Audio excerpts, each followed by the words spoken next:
Buenos días chicos, vamos a continuar con nuestras clases.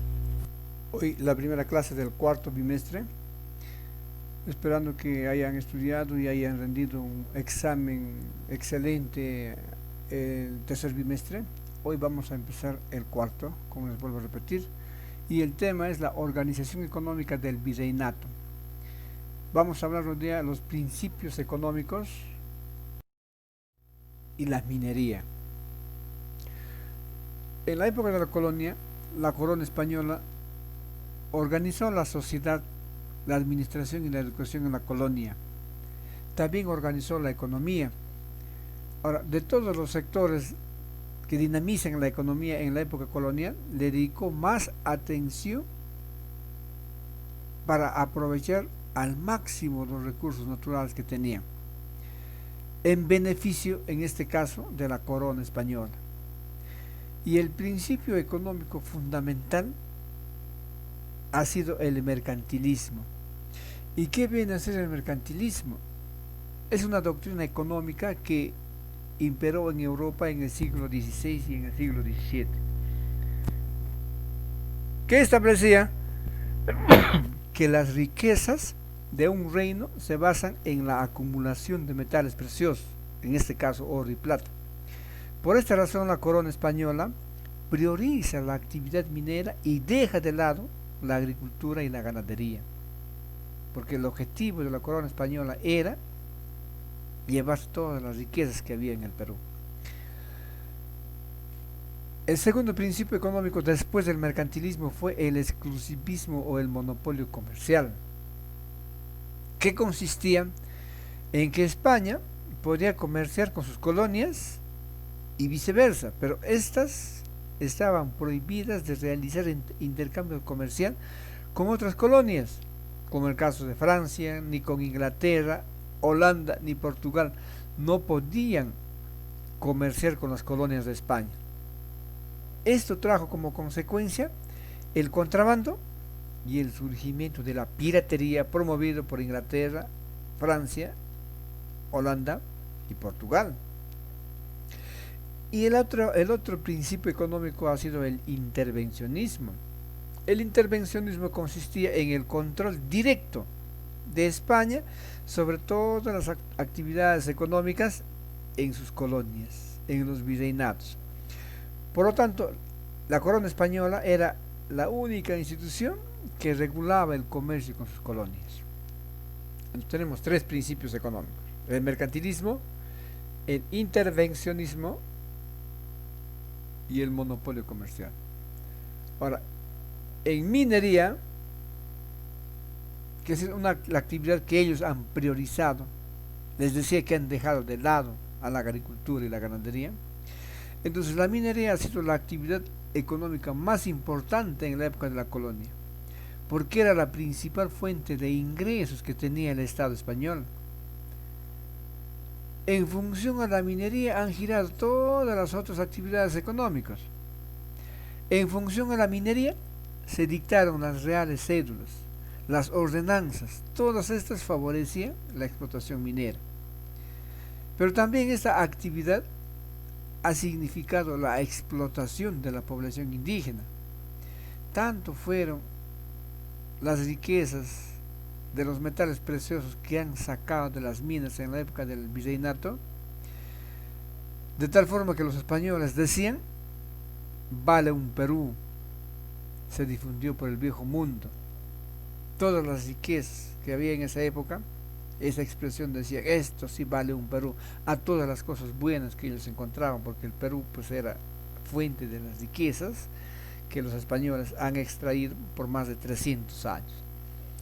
Ahora, las principales minas en la época colonial, vamos a mencionarlas ahora. Cuando ya se acabaron los tesoros de los incas, ya se llevaron todo el rescate de Atahualpa, se llevaron el oro que se encontraron en los templos, en las divinidades dedicadas al dios Sol, ya se llevaron todo, lo fundieron, se acabó.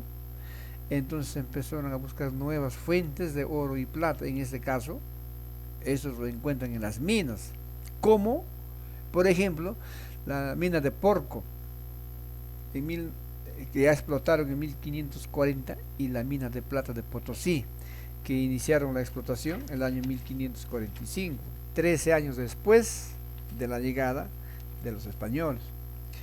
En las minas de Potosí, que estaba ubicado en la actual Bolivia, el descubrimiento de la plata pues, significó para el virreinato el hallazgo más importante de su historia, porque era uno de los yacimientos de plata más grandes del mundo. Y Potosí es un cerro que está ubicado a 3000 metros de altitud. Era importante para la corona que el mismo Carlos V le dio título de ciudad imperial, y el rey Felipe II otorgó el escudo en el que se leía: soy el rico de Potosí, el tesorero del mundo, el rey de las montañas, envidia de los monarcas.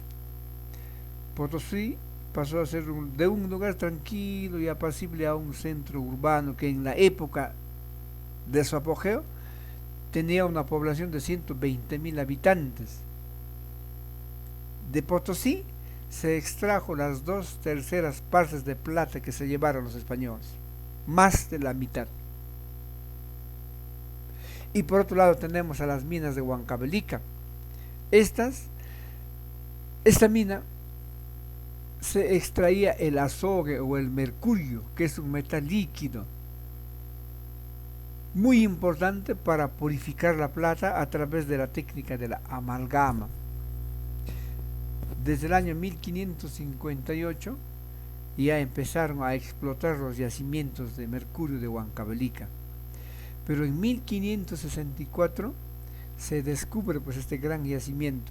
Al igual que Potosí, el descubrimiento de las minas de mercurio otorgaría a Huancavelica la ciudad muy importante de una gran ciudad. Los españoles le denominaban Villa Rica de Oropesa.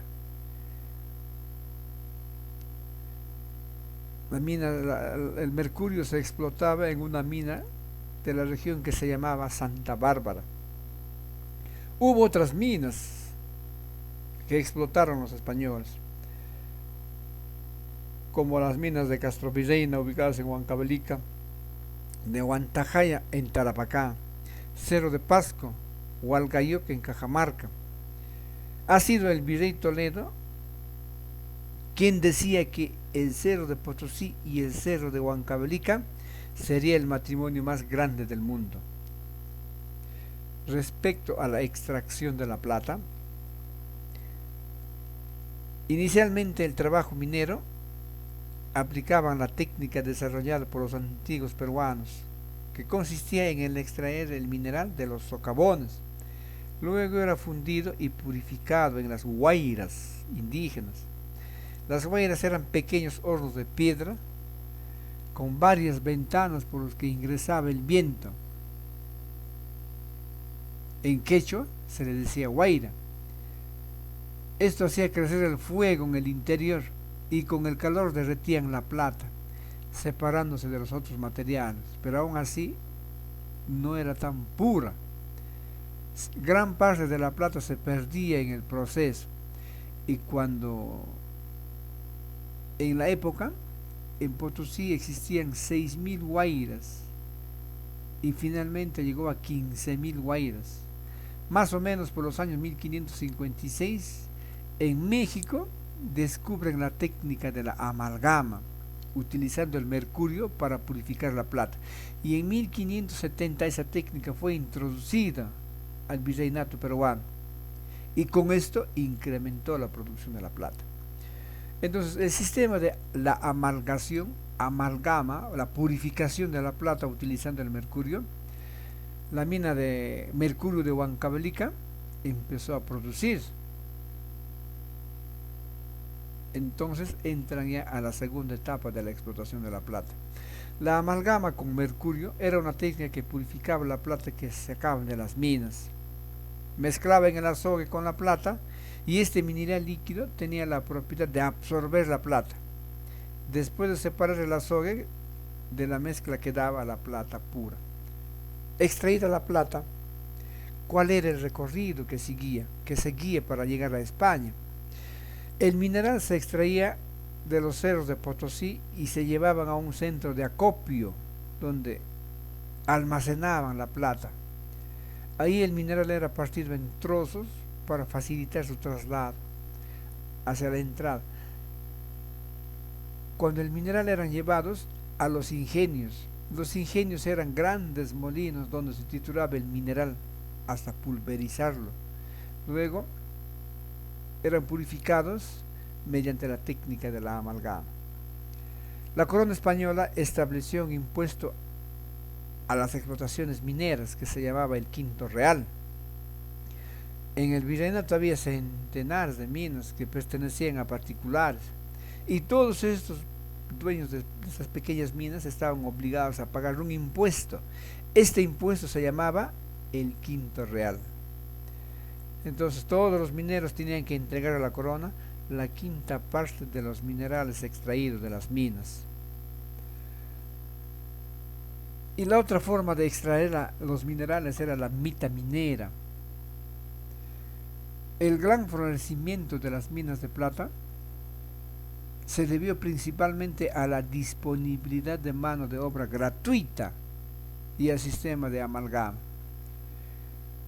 El descubrimiento de las minas de Potosí llevó al virrey Toledo a instaurar la mita minera en el sistema colonial, pues ya los incas estaban acostumbrados a la mita. Este lo estableció aprovechando esa tradición en los trabajos para las minas. En el Tahuantinsuyo, la mita beneficiaba al Estado inca y beneficiaba a los sacerdotes. Y en la época de la corona, en la época del virreinato, la mita minera favoreció a la corona española, en prejuicio de la población andina, porque muchos de esos indígenas han muerto en las minas. En 1575 Toledo dispone que las minas de Potosí fueran trabajadas por 16 provincias, 13 para Huancavelica. Aproximadamente una población de 27.000 indígenas viajaban anualmente a Potosí.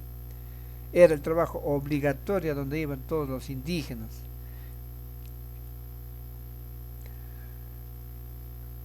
Y en 1620 entra en crisis la minería en la colonia. Las causas fueron varias: los frecuentes derrumbes y las inundaciones en las minas, porque las explotaciones de socavones eran profundos, ya los mitayos estaban reduciéndose, ya no había mercurio para purificar la plata. Entonces empieza a decaer la producción de plata, y eso trajo como consecuencia una reducción en la acuñación de monedas y por lo tanto un deterioro en la capacidad de compra y de producción de la plata. Entonces la población del virreinato redujo su consumo de productos importados de España y empezaron a sustituir los productos locales. Los empresarios industriales locales empezaron a salir adelante. Es así como se dio la explotación de la plata los primeros años del virreinato y cuando se da el apogeo de las minas de Potosí y los de Huancavelica. Bien, chicos, van a trabajar ustedes la página 119 del libro, la página 120, 121, todos son textuales. El cuadrito de la página 121, por favor, hágalo en el cuaderno y resuelvan verificando el aprendizaje de la página 122. Hasta aquí llegamos, jóvenes, y nos vemos la próxima clase. Gracias.